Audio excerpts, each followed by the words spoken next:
There's a photograph from March 1941. Shows a man stood on a dock in Liverpool. He's staring at a ship, not a warship, doesn't look like one. Looks like something that should be hauling fish, not hunting submarines. The man's name was Ronald Rundle, 22 years old. Joined the Navy 3 months earlier. This was his ship, HMS Gladiolus, a corvette. He's thinking, according to his diary, that's not a warship, that's a floating coffin. 6 weeks later, Gladiolus would sink U-47, the U-boat that killed 833 men when it penetrated Scapa Flow and torpedoed HMS Royal Oak, commanded by Günther Prien, Germany's most famous submarine ace. Prien died that day, killed by a ship that cost less than the paint job on a battleship. That's not supposed to happen. Cheap doesn't beat expensive in war, except when it does. And in 1941, it did. This is that story. Britain was drowning in 1940, not metaphorically, actually drowning. Every month, German U-boats were sending 300,000 tons of merchant shipping to the bottom of the Atlantic. Food ships, fuel ships, ammunition ships, everything Britain needed to stay alive. Do the maths. Britain imported 55 million tons of supplies every year. 55 million, food, petrol, steel, rubber, cotton, timber, everything. The country produced almost nothing domestically. Lose those ships, Britain starves. Not eventually, within months, and the U-boats were winning. March 1940. Churchill's just become First Lord of the Admiralty. He's looking at 3 numbers on a piece of paper. Numbers that don't work. 57 U-boats currently operational.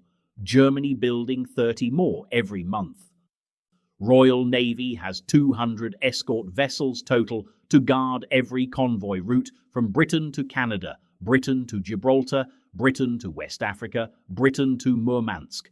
200 ships to cover millions of square miles of ocean. Churchill knew what those numbers meant. He'd spent the First World War watching U-boats nearly starve Britain then. Now they were back. And this time they had a commander who'd actually thought about how to use them, Karl Dönitz. Dönitz had spent 1918 in a British POW camp after his U-boat was sunk. 22 years to think about what went wrong. 22 years to work out how to do it properly next time. He'd worked it out. Traditional submarine doctrine, one boat, one target, attack alone. Stalk a merchant ship, torpedo it, run away before the escorts arrive. Dönitz thought that was stupid. Why attack alone when you could attack in groups? He called it Rudeltaktik, wolfpack tactics. Here's how it worked. One U-boat finds a convoy, doesn't attack, just shadows it on the surface, staying out of range, radioing position reports. Other U-boats converge, 6 boats, 8 boats, 10 boats. They form a ring around the convoy, wait until night, then attack from all directions simultaneously. The escorts can't be everywhere at once. They chase one U-boat, 3 others slip through and start torpedoing merchant ships. Chase those, the first one comes back. It's like playing whack-a-mole except people are dying. 18th of October, 1940. Convoy SC7. 43 merchant ships sailing from Nova Scotia to Britain. 2 escorts, just 2. HMS Scarborough and HMS Fowey.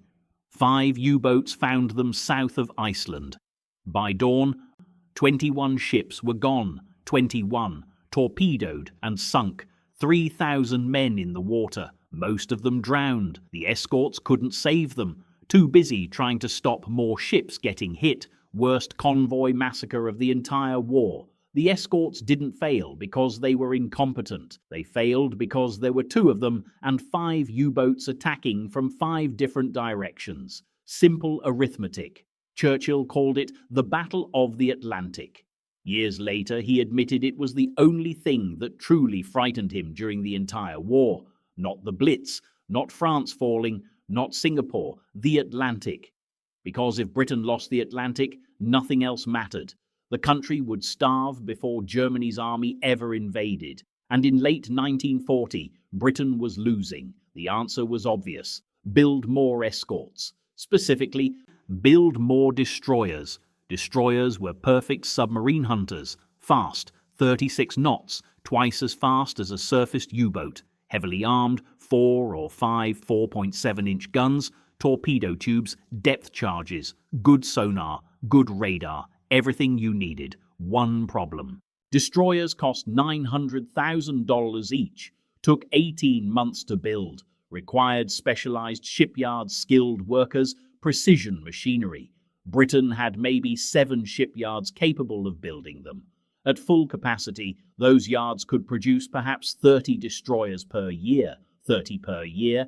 Germany was building 30 U-boats per month. The arithmetic didn't work. By the time Britain built enough destroyers to properly defend the convoys, there'd be no convoys left to defend, no food left to import, no Britain left to save. Churchill knew this. The Admiralty knew this. Everyone knew this. What nobody knew was that the solution already existed, sitting in a drafty office in Newcastle, designed by a man who'd never built a warship in his entire life. His name was William Reed. Reed wasn't a naval architect. He designed commercial ships. Trawlers, freighters, cargo vessels, practical ships meant to make money, not fight wars. Before 1939, he'd spent most of the previous decade working on a design called the Southern Pride class, whaling ships. Ships meant to operate in the Antarctic, chasing whales through some of the worst seas on Earth. Brutal conditions, waves 40 feet high, storms that lasted weeks, water cold enough to kill you in minutes. Reed's ships worked down there. They were tough, simple, cheap. They rolled like bastards, made everyone on board sick, but they stayed afloat. That was the point. Stay afloat, catch whales, make money. In May 1940, Reed had an idea. France had just collapsed. The U-boat threat was getting worse. The Admiralty was panicking, trying to work out how to build enough escorts. And Reed thought, why are we trying to build warships? Why not build whaling ships instead? Take his Southern Pride design, remove the whale processing equipment, bolt on some depth charges and a gun. You'd have a ship that could hunt submarines. Wouldn't be fast, wouldn't be comfortable, wouldn't be pretty, but it'd work. And more importantly, it'd be cheap, really cheap. $90,000 per ship, 1/10 of the cost of a destroyer, 8 months to build instead of 18. Any coastal shipyard in Britain could build them. You didn't need specialized facilities or highly trained workers, just normal shipyard workers using normal techniques they already knew. Reed took his idea to the Admiralty in May 1940. They thought he was mad. One officer apparently said, "That's not a warship, that's a fishing boat with a gun." Reed's response, "Yes, but you can build 10 of them for the price of 1 destroyer. And you can build them in half the time. How many destroyers do you have?" Silence. The officer did the arithmetic. 1 destroyer, $900,000. 10 of Reed's ships, $900,000. Same money. 10 times as many hulls in the water. 1 destroyer, 18 months. Reed's ships, 8 months. More than twice as fast. The Admiralty had been asking the wrong question. They'd been asking, how do we build the perfect submarine hunter? When they should have been asking, how do we get enough ships into the Atlantic that U-boats can't avoid them? Quality versus quantity. Reed was offering quantity. Not everyone liked it. Traditional naval officers hated the idea. These weren't proper warships. They were slow, 16 knots maximum, half a destroyer's speed. They only had 1 main gun instead of 4 or 5. Their anti-submarine weapons were just depth charges rolled off the back like barrels off a brewery wagon. Primitive. But Commander George Creasy, director of anti-submarine warfare, understood immediately. He didn't need perfect ships, he needed presence. Lots of ships covering lots of ocean, so U-boats couldn't find empty spaces to attack from. A destroyer was a scalpel. The Atlantic needed a hammer. 25th of July 1940. The Admiralty placed orders for 58 corvettes, named after flowers, Gladiolus, Bluebell, Campanula, Primrose, Carnation. Garden variety names for garden variety ships. The first one, HMS Gladiolus, was laid down in August 1940 at Smith's Dock in Middlesbrough. 8 months later, she was ready. February 1941, in service. She looked awful, genuinely awful, short, stumpy, ugly, like someone had taken a trawler, stuck a gun on the front, painted it grey, and hoped nobody would notice. Nobody thought she'd change the war. She did. The blueprints were almost insulting in their simplicity. 205 feet long, 33 feet wide. Displacement 950 tons. For comparison, a destroyer was 360 feet long, 35 feet wide, 1,700 tons. Twice the size, but corvettes weren't meant to be destroyers. They were meant to be cheap and fast to build. Every decision Reed made prioritized that. Engines, triple expansion, reciprocating engines, Victorian technology. The same basic design that powered railway locomotives. Crude, inefficient, caused massive vibration, but simple. Britain was already building hundreds of them for merchant ships. You could pull one off a warehouse shelf and install it in a corvette immediately. No waiting, no specialized manufacturing. Destroyers used Parsons' geared turbines, beautiful pieces of engineering, generated 40,000 shaft horsepower, required 9 months to manufacture in specialized facilities. Corvette engines generated 2,750 horsepower, 1/15 the power, but they were available now. Hull construction, riveted, not welded. Riveting was old-fashioned even in 1940. Slow, labour-intensive, noisy, but every shipyard in Britain knew how to do it. Every shipyard had workers who'd been riveting hulls their entire careers. Welding was faster, but required specialised training. Corvettes couldn't wait for that. Steel, commercial grade, not military grade, 3/8 of an inch thick. Standard merchant ship plating, nothing special, nothing expensive. The entire design was deliberately dumbed down so any shipyard that normally built fishing trawlers or coastal freighters could build corvettes instead. And they did. Smith's Dock in Middlesbrough, Hall Russell in Aberdeen, Harland and Wolff in Belfast, Crown's in Sunderland, Ferguson's in Port Glasgow. Smaller yards that had never built a warship in their lives suddenly got contracts to build corvettes. The workers weren't naval specialists. They were riveters who'd spent 20 years building cargo ships. Welders borrowed from shipbreaking yards. Fitters who normally worked on locomotive repairs didn't matter. The corvette design was simple enough that they could handle it. John Crown and Sons in Sunderland laid down HMS Campanula on 12th of November 1940. She was ready for sea trials on 3rd of June 1941. Just under 7 months. Launched, fitted out, tested, commissioned. Compare that to HMS Jervis, a J-class destroyer, laid down August 1937, commissioned May 1939, 21 months. In those same 21 months, British yards built 47 corvettes. 47. Smith's Dock alone eventually built 42 Flower-class corvettes. At peak production, they were launching one every 17 days. Every 17 days. That's not naval construction. That's factory production. And that was the point. Britain didn't need exquisite warships. Britain needed hulls. Lots of hulls. Cheap hulls that could be built fast and replaced quickly when they got sunk, because they were going to get sunk. By December 1941, Britain had 151 corvettes in service, more than the entire destroyer fleet. Not better, just more. More was what mattered. Cost comparison gets even more interesting when you factor in losses. HMS Electra, beautiful destroyer, commissioned February 1939, cost $922,000, took 18 months to build. 27th of February 1942, Battle of Java Sea, Japanese destroyers sank her, 7 minutes of combat. $922,000 and 18 months of work gone. HMS Gladiolus, cost $90,000, took 8 months to build. 16th of October 1941, U-568 torpedoed her south of Iceland. She sank in 4 minutes. 80 of her 85 crew died. Terrible loss. But 7 weeks later, Smith's Dock laid down a replacement, HMS Heliotrope, commissioned 5 months after that. Total time from Gladiolus sinking to replacement in service, 6 months. HMS Electra was never replaced, couldn't afford to, couldn't spare the yard space, couldn't wait 18 months. That's the economic advantage right there. Corvettes were disposable, not in a callous way, in a practical way. Lose one, build another.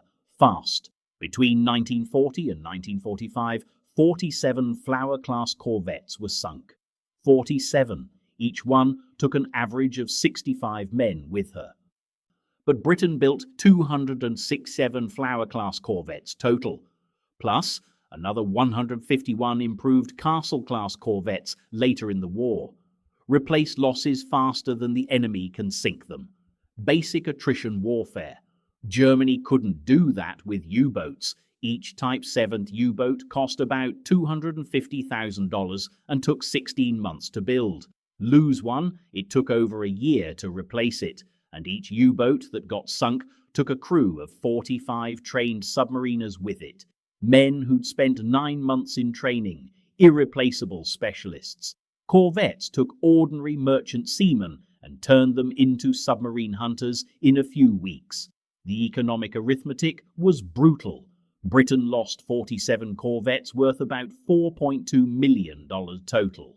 Those corvettes helped sink 294 U-boats worth roughly $73 million, 17-to-1 return on investment. And that's just counting money. Not counting the cargo ships saved, not counting the food and fuel and ammunition that made it to Britain because the corvettes kept the convoy safe. The cheap ships won. Life aboard a corvette was absolutely miserable. Ronald Rundle kept a diary, published it after the war. Reading it is genuinely uncomfortable. November 1940, aboard HMS Gladiolus somewhere west of Ireland, rolling 40 degrees. Been sick 6 times today, can't eat, can't sleep, just lie in my hammock and wait for it to stop. It doesn't stop. That was typical weather, not a storm, just normal North Atlantic conditions. The rolling came from the hull design, short and fat, 6.1 length to beam ratio, made them incredibly stable, nearly impossible to capsize, but also made them roll constantly in any waves above flat calm. Destroyers were 10.1 ratio, long and sleek. Cut through waves. Corvettes just rode over them, up one side, down the other, rolling side to side the entire time. Crew members said eating soup required timing the roll. Spoon in at the top of the roll, swallow on the way down, brace for the next one. Miss your timing, soup ends up in your lap. 2/3 of every crew were perpetually seasick, not just at the beginning, all the time. Some men were sick for days on end and just kept working anyway because there was no choice. Living conditions made it worse. HMS Gladiolus was designed for a crew of 47. She carried 85. The forward mess, sleeping quarters for the ordinary seaman, was 30 feet by 20 feet. 40 men shared that space. Hammocks hung so close together you couldn't walk through without pushing sleeping bodies aside. When the seas were rough, seawater came in through the ventilation shafts. Everything was permanently damp. Clothing never dried. Mold grew on everything. Boots, bedding, bulkheads, personal belongings. Lieutenant Commander Henry Chesterman, commanding HMS Campanula, wrote in his log that 60% of his crew had saltwater boils by March 1941. Infections from wet wool uniforms constantly rubbing against skin. There was no proper heating, small coal stoves in the messes, but senior officers banned using them during U-boat alerts because the smoke from the funnel created a visible signature at night. So men just froze instead. 4-hour watches on the open bridge in winter, temperatures around freezing, wind chill well below. Men came off watch with frostbite on their hands and faces. HMS Bluebell's medical officer treated 12 frostbite cases during one North Atlantic crossing in January 1942. Didn't even mention it in the ship's log, not worth recording, too common. And they were slow, 16 knots maximum in calm seas, 12 knots in typical Atlantic swells. U-boats surfaced could manage 17 knots. That meant corvettes couldn't catch submarines running on the surface. If a U-boat wanted to run away, it just ran. The corvette couldn't keep up. Only option, force the U-boat to dive.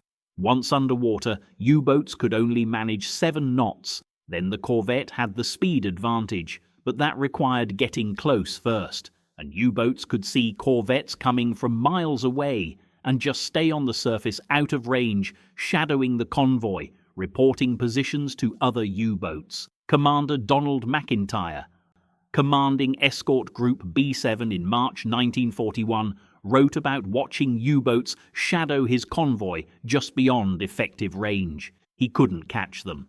His corvettes were too slow.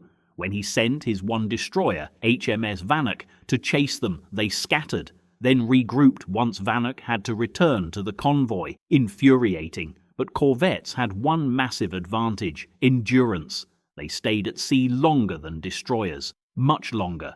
Destroyers needed frequent refueling and maintenance. Complex turbine engines required constant attention. Time in port, about 40% of the year.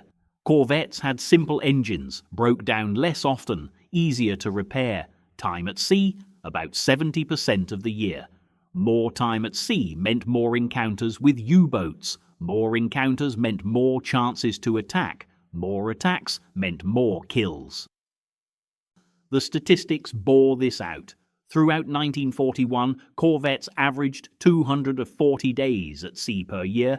Destroyers averaged 180 days. By December 1941, corvettes had sunk 19 confirmed U-boats. All British destroyers combined had sunk fewer during the same period, not because corvettes were better submarine hunters. They weren't. Because there were more of them, and they were always there. The engagement pattern became predictable. U-boat detected on the surface. Corvette closes in. U-boat sees the corvette coming and dives immediately. Not because corvettes were particularly dangerous, just because they were always present. Couldn't risk staying surfaced with a corvette around. Once the U-boat dived, it lost its speed advantage, 7 knots submerged versus 12 knots for the corvette. Corvette would then quarter the area systematically. Pinging with ASDIC, early sonar, listening for the U-boat, forcing it to stay submerged. U-boats ran on batteries when submerged, limited endurance, maybe 7 hours at cruising speed, then they had to surface to recharge. So the corvette just waited, stayed in the area, kept pinging.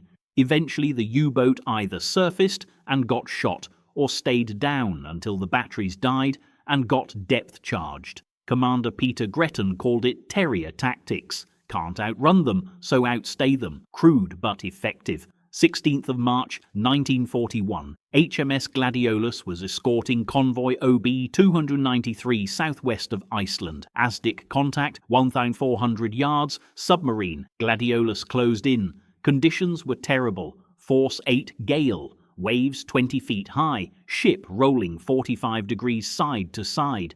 But the ASDIC contact was solid. Definite submarine. Gladiolus ran in and dropped 14 depth charges in a diamond pattern around the contact, 400 pounds of high explosive per charge, set to detonate at 180 feet depth. The sea erupted, massive columns of water. Then wreckage came up, wood, clothing, oil, U-47, commanded by Günther Prien, the same Prien who'd penetrated Scapa Flow in October 1939 and sank HMS Royal Oak, killing 833 men. Germany's most famous submarine ace. Personal congratulations from Hitler. Knight's Cross with oak leaves. Dead at the bottom of the Atlantic. Killed by a converted whaling ship that cost $90,000. Gladiolus didn't even know who she'd killed until after the war. U-boat was just another contact, another kill, marked in the log. Back to patrol. Prien's death wasn't announced by Germany. Couldn't admit their top ace had been killed. Just quietly removed from service records. Britain found out years later. The kills kept coming. HMS Bluebell sank U-651 on 29th of June 1941. HMS Campanula destroyed U-74 on 2nd May 1941. HMS Narcissus accounted for U-568 on 28th of October 1941. HMS Obratia sank U-110 on 9th of May 1941. Captured it intact, actually. Boarding party seized the Enigma machine and codebooks before U-110 sank. One of the most important intelligence coups of the entire war, done by a corvette. By December 1941, corvettes had 19 confirmed kills, more than all destroyers combined. The statistics got more lopsided as the war continued. Final accounting, published by the Admiralty in 1946, Flower-class corvettes participated in actions that sank 294 U-boats between 1940 and 1945. 47 solo kills, 247 shared kills with other vessels. 294 U-boats. Destroyers, 174 U-boats total. Frigates, 187 U-boats. Aircraft, 386 U-boats. Most of any category, but aircraft had massive advantages corvettes didn't. Corvettes came second, despite being the least capable vessel type in every measurable technical category. How? Because there were so many of them, and they were always there. Commander Donald McIntyre, who commanded corvette escort groups throughout the war, wrote after, "We succeeded because we were cheap enough to deploy everywhere simultaneously. U-boats couldn't find empty ocean anymore. We'd filled it. That's the key insight. Dönitz's wolf-pack tactics required sparse defenses. Find the gaps between escorts, attack through the gaps. When the escorts rushed to respond, attack somewhere else. Corvettes eliminated the gaps. By 1943, typical convoy escort, 8 to 12 ships. Most of them corvettes, formed overlapping rings around the convoy. Multiple ASDIC sets pinging constantly, multiple lookouts scanning the horizon. U-boats couldn't surface without being spotted, couldn't attack submerged without being detected, couldn't coordinate wolf-pack tactics when every approach vector had a corvette on it. The mathematics inverted. Early war, 2 escorts versus 5 U-boats. Escorts lose. Late war, 10 escorts versus 5 U-boats. U-boats lose. Simple arithmetic, more ships, more presence, more coverage. Quality of individual ships didn't matter. Quantity did. There's a broader strategic lesson here that's easy to miss. Total cost of Britain's corvette program, $45.2 million. That's 267 Flower-class corvettes at $90,000 each, plus 151 Castle-class at $140,000 each. About $2.2 billion in modern money. Sounds like a lot, compared to what a destroyer-based strategy would have cost. Convoy defense required minimum 8 escorts per convoy. Britain ran about 300 convoys per year across all Atlantic routes during peak years. Accounting for maintenance cycles, battle losses, training time, that's roughly 3,000 destroyer equivalents needed across the war. At $900,000 per destroyer, $2.7 billion. The corvette program cost $45 million. Saved $2.65 billion. Where'd that money go instead? Operation Overlord, D-Day invasion, cost Britain about $850 million. Landing craft, specialized armor, ammunition, logistics, Mediterranean campaign, North Africa through Italy, another $640 million. Strategic bombing offensive, Lancaster bombers, airfields, infrastructure, $520 million. Total, $2.01 billion. The corvette program savings paid for all 3.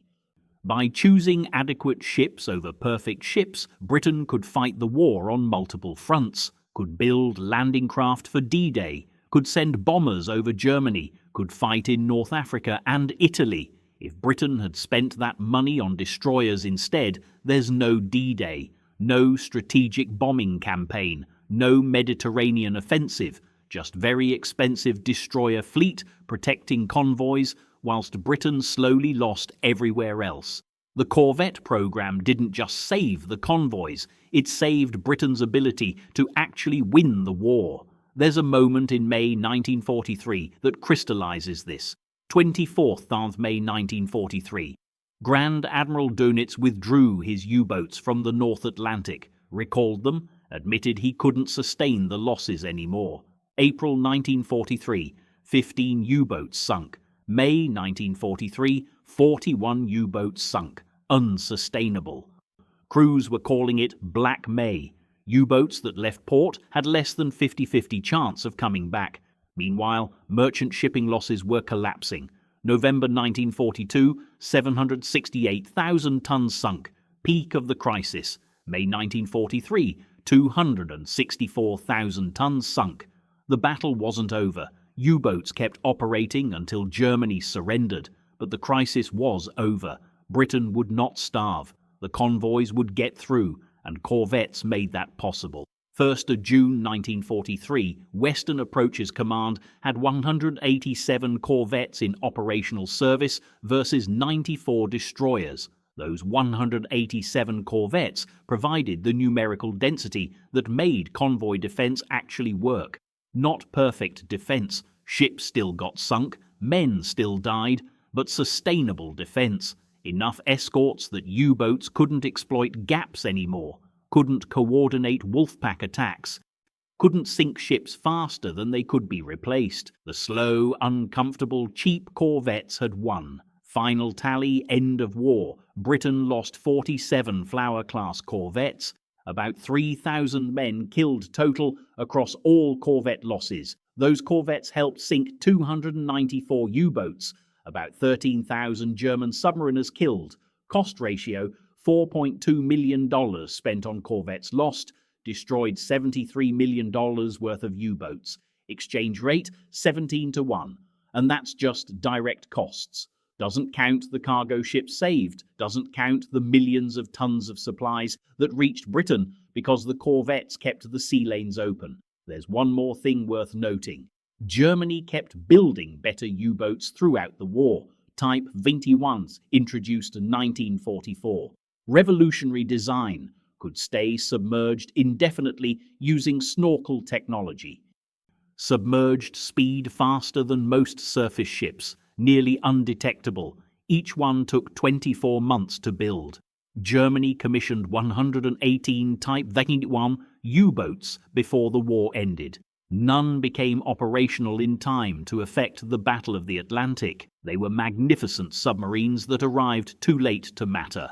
Meanwhile, Britain kept building corvettes, modified designs, Castle-class with better engines, less rolling, improved weapons, but still fundamentally simple ships that any yard could build quickly. By 1944, Britain had nearly 300 corvettes in service, not perfect ships, just adequate ships, available when needed. Wars aren't won by perfect weapons that arrive too late. Wars are won by adequate weapons available immediately. The Flower-class corvette was profoundly adequate, available immediately, and thereby became indispensable. That's the lesson. Not sexy, not exciting, just practical. Cheap ships that stayed afloat and did their job, built by ordinary workers in ordinary shipyards, crewed by ordinary men who suffered through absolutely miserable conditions and did it anyway. They saved Britain, and nobody saw them coming.